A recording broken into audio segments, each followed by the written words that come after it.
Ça fait longtemps que j'ai pas fait une vidéo sur les doubleurs et ça tombe bien, j'ai vachement envie d'en faire une. Les seiyuu au Japon ont une place très importante dans la Japanimation. Ils arrivent à nous transmettre des émotions rien qu'avec leur voix, et ça c'est vraiment fort. La façon qu'ils ont de transmettre les émotions des personnages, je pense que c'est ça qui me fait frissonner dans le monde du doublage. Alors il faut vraiment que je continue à vous parler de doublage et à vous faire découvrir des seiyuu parce que ça me passionne vraiment.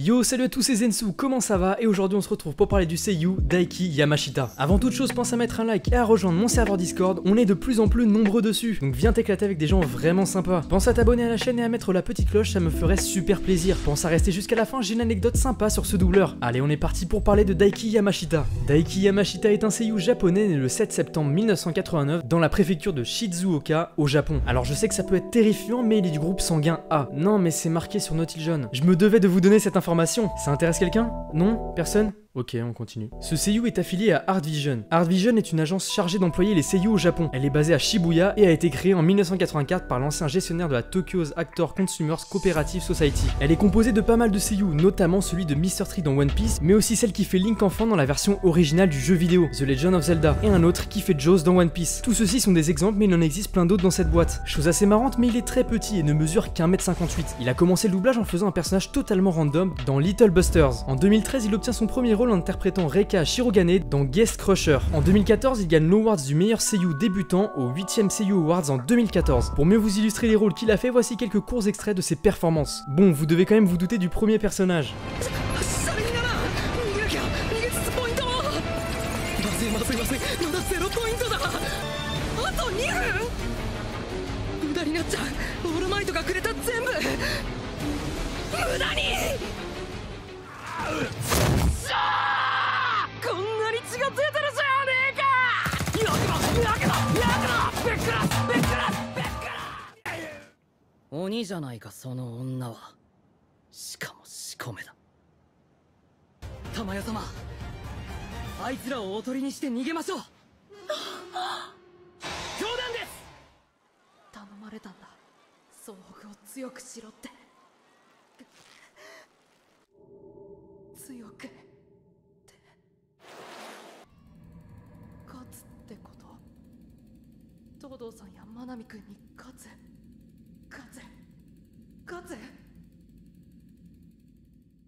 Ce seiyuu joue en général des personnages qui sont facilement apeurés. Izuku est un personnage qui peut à la fois être très sérieux mais aussi très apeuré en général. Je trouve que la plupart du temps, les performances de ce seiyuu sont vraiment incroyables et me laissent totalement bouche bée. Les moments où Izuku crie comme un dingue, pas grand monde n'est capable de jouer ce genre de rôle. De plus, lorsqu'il joue un rôle, ce seiyuu peut à la fois jouer un personnage apeuré mais aussi un personnage totalement sérieux. Je trouve qu'il a un timbre de voix assez aigu et donc une façon de doubler qui n'est ressemblante à aucune autre. La plupart du temps, j'ai l'impression que ce seiyuu interprète soit des adolescents ou alors des jeunes adultes. Mais pour rebondir sur le cas de Yoshiro, il n'est pas nécessairement un personnage qui est apeuré dans Kimetsu no Yaiba, mais plutôt un personnage calme et posé. Comme énoncé plus tôt, il a cette faculté de jouer les deux types de personnages de manière incroyable. Ce que j'ai aimé avec le personnage de Narancia, c'est que c'était très intéressant, car nous l'avons vu jouer différemment. Lors de son combat contre Formaggio, nous avons pu voir un Narancia en colère, et donc une performance juste incroyable de la part du doubleur. Quand je re-regarde ces scènes, j'ai littéralement des frissons. Je pense que c'est cet ensemble de choses qui m'a fait surkiffer le doubleur. Tiens, à ceux qui sont restés jusqu'à la fin, il est temps de vous révéler l'anecdote tant attendue sur Daiki Yamashita.